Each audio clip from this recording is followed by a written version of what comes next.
तालीम भी फितना।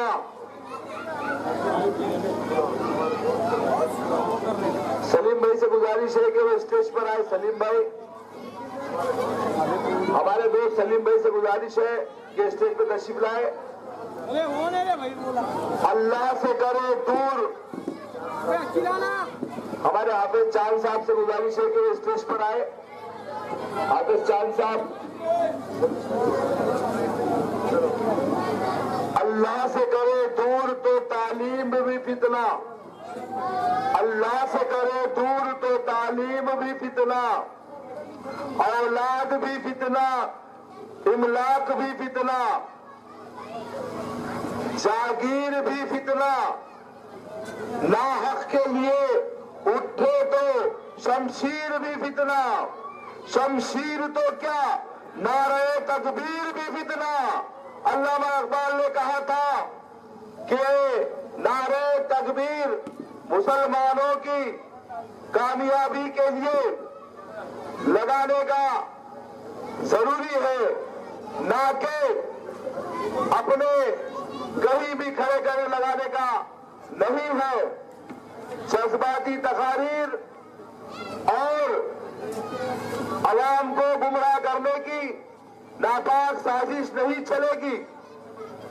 खास कर प्रभाग नंबर 11 लक्ष्मी नगर, यहाँ के हमारे जो वोटर्स हैं, जो हमारे भाइयों बहनों हैं, ये जानती है आवाम कि पिछले 25 सालों से जो विकास नहीं हुआ आपके सामने है।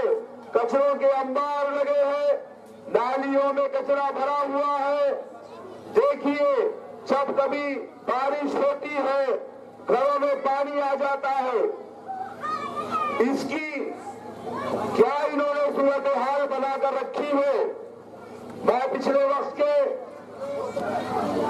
2012 के इलेक्शन को आपके सामने रखना चाहता हूं, क्योंकि आवाम ने जज्बात में आकर 11 उम्मीदवार MIM के चुन के दिए, लेकिन उस वक्त में 12 घंटे की लोड शेडिंग हुई और हमारे बच्चे, हमारे बुजुर्ग, हमारी माओ बहनों को तकलीफ का सामना करना पड़ा।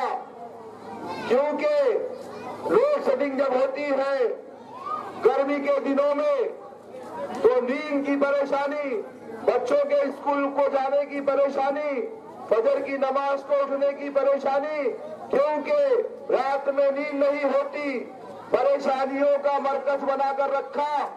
वो 5 साल हमारे जो तकलीफ से निकले, क्योंकि 95 करोड़ का जो बजट आया उसका विकास नहीं करने दिया गया।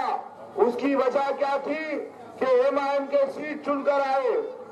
मैं पूछना चाहता हूं असदुद्दीन अवैसी साहब, अल्लाह ने आपको इतना बड़ा मुकाम दिया है, बैरिस्टर बनाया है, तालीम के मियार में आपने झंडे गाड़े हैं, लेकिन मैं पूछना चाहता हूं हैदराबाद के अंदर 7 आमदार आपके हैं, लेकिन मुसलमानों के लिए आपने क्या किया है। क्योंकि तालाब कट्टा हो, लाल बाजार हो, चांद मीनार हो, या फिर हुस्न आलम हो, या फिर ईद बाजार हो, हसन नगर हो, यहाँ पर आपने क्या विकास किया है। नामेर महाराष्ट्र में आकर के बड़ी बड़ी बातें करने वालों, खुद के OCD को पहले संभालो। OCD में तुमने क्या काम किया है। विकास के मुद्दे पर बात करो तो हम आपसे बात करेंगे। आपने 7 MLA की जगह 8वां MLA नहीं बना पाए और महाराष्ट्र में आकर के आपने 2012 में जो तकलीफ हमारी आवाम को दी है, ये आवाम वो भूलने वाली नहीं है। आप ही की वजह से 95 करोड़ का बजट वापस गया। आप ही की वजह से आज हमारे इलाकों में न पक्की रोड बन पाई, न साफ नाली बन पाई, न पानी का इंतजाम हो पाया। ये सब वजह सिर्फ और सिर्फ MIM के चुन के आने की वजह से हुआ।